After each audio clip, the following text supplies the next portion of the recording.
All right, for more on this peace deal, I'm joined by former Ambassador to Israel, Dave Sharma, and former Victorian Liberal Party President, Michael Kroger. Dave, starting with you, what's your reaction to Albanese trying to claim some credit for this today? It's completely ludicrous, Sharri. Anthony Albanese sidelined Australia from any position of relevance. He's downgraded and damaged our relationship with Israel.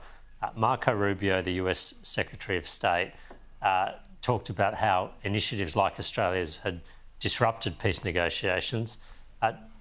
Donald Trump called it disappointing. I mean, the idea that we had any role to play in this whatsoever is just complete, it's the product of a very fertile imagination is all I can say. Indeed. I like the way you put that. Michael, this is a win, of course, for Trump and Netanyahu, and it comes despite Albanese, Starmer, Carney and others. Well, they've embarrassed themselves, and just to echo what Dave Sharma's just said, he's absolutely right. Look, Sharri, let's call a spade here. What happened today?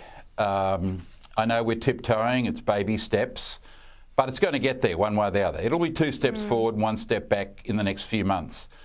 But let's be frank about what's happened here. The attempt by the Palestinian savages organisation known as Hamas to destroy the Jewish state of Israel has failed.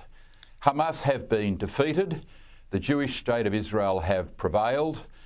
And that has a lot to do with Trump bombing the Iranian nuclear facilities. This would never have happened without Trump doing that, without the Israelis taking out Hezbollah, defeating the Iranians in their short-lived war some months back, and if they can be bothered, their attacks on the Houthis. This has come about through strength. And what's happened today is civilization has defeated barbarism. That's what's happened.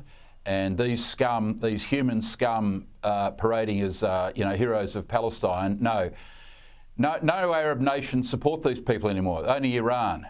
The Jordanians don't like Hamas, nor the Egyptians, the Turks, the Pakistanis, the Indonesians, the Kuwaitis, the UAE, Bahrain, Morocco, Sudan, none of the Abraham Accord countries. No one's supporting these savages any longer.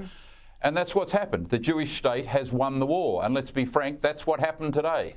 Yeah. And that's why Israel's role in taking on Hezbollah and Iran and cutting off the financial support was so important. Correct. Dave, I'm really keen for your view. I mean, you've got more expertise really than anyone on this because as ambassador, you dealt face-to-face with the Palestinians as well.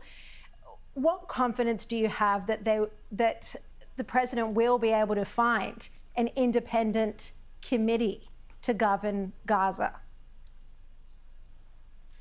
Look, I think if Hamas is gone from the scene and Arab neighbouring states have strong confidence that the US is invested in this process, and I think it's pretty clear that President Trump is invested in this process. His senior officials are there in Egypt right now. He's talking about visiting.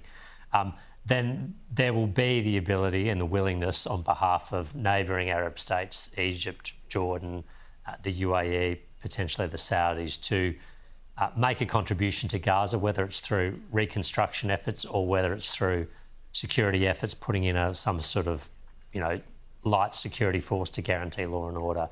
I think they've been wanting to make sure that Hamas is gone from the scenes and the war's stopped before they take on those responsibilities. But I think there's a good chance of it happening now. And Michael, what do you think about the plan in the context of history? Because there were a lot of American presidents who tried to deliver peace in the Middle East. Bill Clinton told me himself it was his biggest regret from his presidency that he couldn't make Camp David deal happen. So we're a long way off, but if Trump can deliver this... No.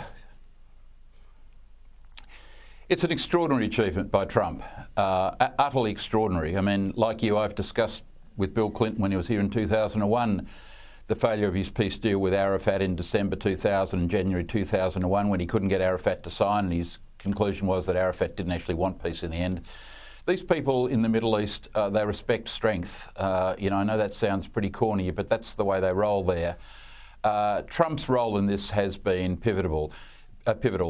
Just imagine how things would be going if Kamala Harris was the President of the United States, Sharri. Just imagine that. Iran would still have nuclear facilities. Yeah. Hezbollah would still be going strong. So would the Houthis, blah, blah, blah. And if we'd listened to Penny Wong, who on the 8th of October 2023 called on the Jewish state of Israel to exercise restraint. That's what Penny Wong said to the Jews. You should be restrained. You know, they've beheaded, raped, murdered, garroted, severed limbs. We know what they did to women. I've seen the video, which will never get out of my mind. Penny said, let's you people in Israel just be restrained in your response. Well, Penny, shame on you. You are a figure. You and Albanese are figures in history. Will be long in the dust. Donald Trump, this is a soaring achievement by Trump, and for whatever faults he's got, this is an extraordinary achievement by him, and has only come about because of his strength. The 27 minutes American Air Force spent in over the skies of Iran, not a scratch on the arm of any pilot. 27 minutes they were there, and this has come about because of that. Exactly. Dave, just very quickly before we go, the pro-Palestinian protest won't be at the Opera House, but it will still go ahead on George Street in the middle of the city in Sydney this weekend. Are you worried this is a sign that even if there's peace in the Middle East, the problems, the anti-Semitism will still continue in Australia? I am. I mean, look, I have to ask myself, what are these people protesting about? There's a ceasefire, hostages are going to be released, there's going to be no more fighting in Gaza, and humanitarian aid is going to be increased. But these people still want to protest against Israel, I presume, in favour of radical Islamist organisations like Hamas. No doubt they will demonise Jewish people again. And, you know, I think what has happened in Australia is we've allowed anti-Semitism to become normalised over the last 2 years. And that's, you know, a gross failure of our political leadership and our law enforcement as well. Yeah, completely agree with that. Dave Sharma, Michael Kroger, thank you both so much.